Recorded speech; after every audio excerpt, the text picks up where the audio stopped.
دوستو آج میں آپ کے سامنے اسرائیل کے خلاف جہاد کرنے والی فلسطین کی تنظیم حماس کے حوالے سے کچھ ایسے ناقابل تردید ثبوت رکھنا چاہتا ہوں جن کو دیکھ کر آپ لوگ بھی غصے اور حیرانگی کے ملے جلے جذبات کا اظہار کریں گے۔ دنیا بھر سے تمام مسلمان فلسطین کے لیے اپنی جان قربان کرنا چاہتے ہیں کیونکہ یہاں مقامات مقدسہ ہیں اور یہ پیغمبروں کی سرزمین ہے جس پر ایک منصوبے کے تحت اسرائیل قبضہ کرنے کا سلسلہ جاری رکھے ہوئے ہے۔ اور اس سلسلے میں حماس کیا کرتی رہی ہے اور کس طرح حماس کے ہر ایکشن کا فلسطین کو صرف اور صرف نقصان ہوا ہے۔ اس سے پہلے کہ وہ سارے ثبوت آپ کے سامنے رکھوں جن کو دیکھ کر آپ کو سمجھ آئے کہ اسرائیل اپنے اس گھناؤنے کھیل کو پورا کرنے کے لیے حماس کو کیسے استعمال کرتا رہا ہے، ایک نظر ڈالتے ہیں فلسطین کے نقشے پر۔ یہاں پر آپ یہ دیکھ سکتے ہیں کہ 1920 میں فلسطین کے زیر انتظام علاقہ کتنا تھا اور یہاں پر یہودی کتنے تھے۔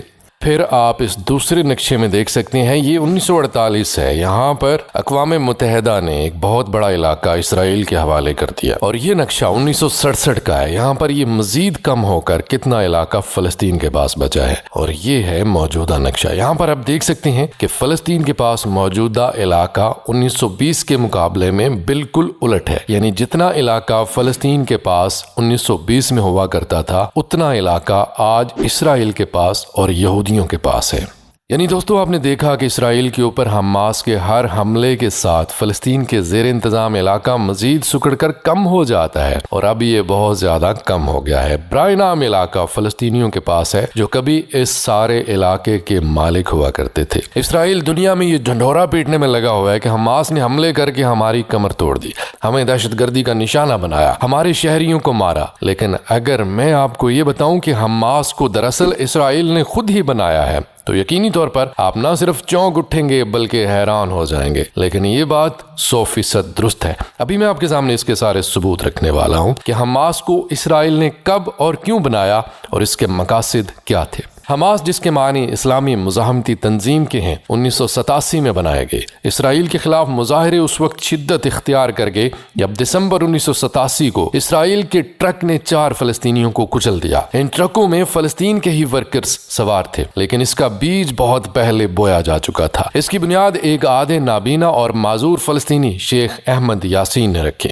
یہ ایک مذہبی لیڈر تھے اور مصر کی تنظیم اخوان المسلمین جو کہ اسرائیل نے ہی بنائی تھی اس کے بھی ممبر تھے۔ اخوان المسلمین مصریوں نے 1967 میں بنائی تھی، لیکن غزہ کی پٹی پر قبضہ کرنے کے بعد اسرائیل نے نہ صرف ان اسلامی تنظیموں کی طرف سے آنکھ بند کر لی بلکہ انہوں نے ان تنظیموں کو اسرائیل میں موجود ان لوگوں کے خلاف بھڑکانا شروع کر دیا جو اسرائیل کے غزہ پر قبضے کے خلاف تھے۔ وہ اس وقت فلسطین کی سیاسی قوت PLO کو کسی بھی قیمت پر کمزور کرنا چاہتے تھے جس کی مرکزی قوت یاسر عرفات کی سیکولر پارٹی فتح تھی۔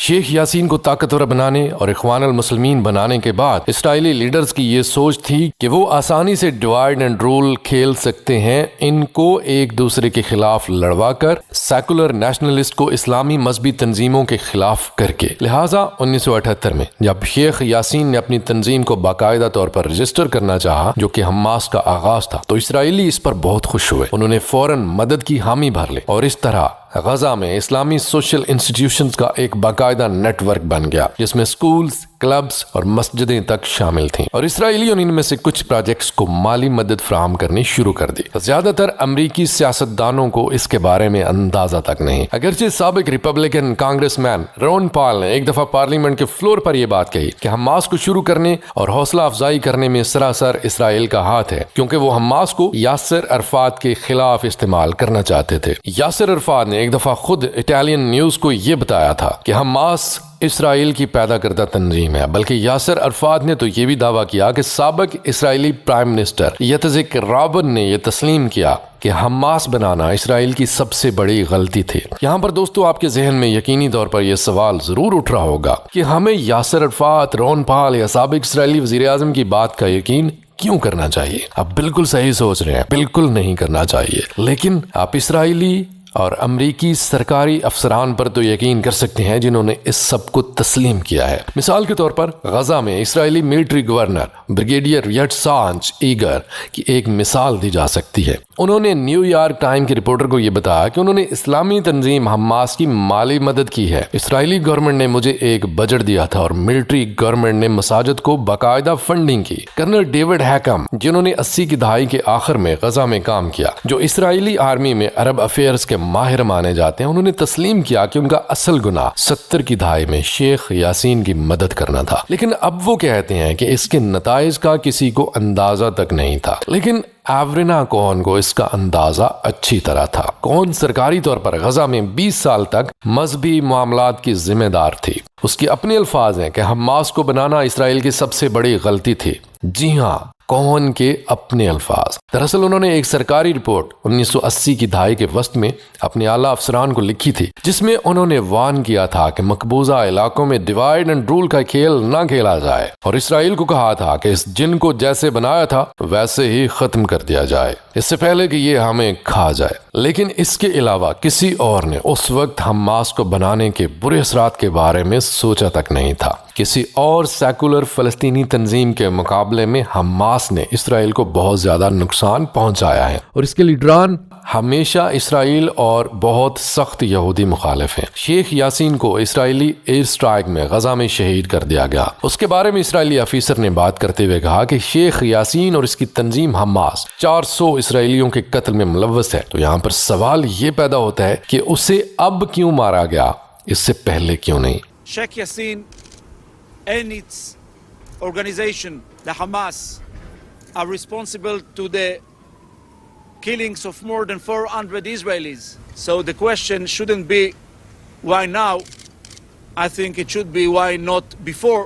اسرائیلیوں نے سمجھا کہ شیخ یاسین کو مارنے کے بعد حماس ختم ہو جائے گی، لیکن ایسا نہیں ہوا، بلکہ حماس ایک طاقت بن کر اسرائیل کے راستے میں کھڑی ہو گئی اور ایک ڈراؤنا خواب بن گئی کہ اب معصوم فلسطینی اور غزہ اور فلسطین کی زمین کا تحفظ کر رہی ہے۔ یوں جس تنظیم کو بنا کر پروان چڑھانے میں اسرائیل کو 20 سال لگے، اور اگلے 20 سال یعنی کہ یہاں سے پچھلے جو 20 سال گزر چکے ہیں، ان 20 سالوں میں اسرائیل حماس کے خلاف لڑ رہی ہے تاکہ اسے کسی طریقے سے ختم کر دیا جائے۔ 2008 سے لے کر اب تک حماس اور اسرائیل کے بیچ میں 3 جنگیں لڑی گئی ہیں، جن میں 2000 سے زیادہ فلسطینی شہید ہوئے ہیں اور اسرائیلی شہری بھی اس میں مارے گئے ہیں۔ ڈیوڈ لانگ جو کہ صدر ریگن کے دور میں مڈل ایسٹ ایکسپرٹ رہے ہیں، انہوں نے جرنلسٹ رابرٹ ٹریفس کو بتایا کہ مجھے لگتا ہے اسرائیلی آگ کے ساتھ کھیل رہے ہیں۔ مجھے بالکل اندازہ نہیں تھا کہ بالآخر اسرائیل کی اپنی بنائی ہوئی تنظیم حماس اس کے لیے مانسٹر بن جائے گی۔ یہ اسرائیلیوں اور امریکیوں دونوں کے لیے ایک سبق ہے، لیکن مجھے نہیں لگتا کہ اسرائیلی اور امریکی اس سے کچھ سیکھ پائیں گے، کیونکہ اسرائیلی اور امریکی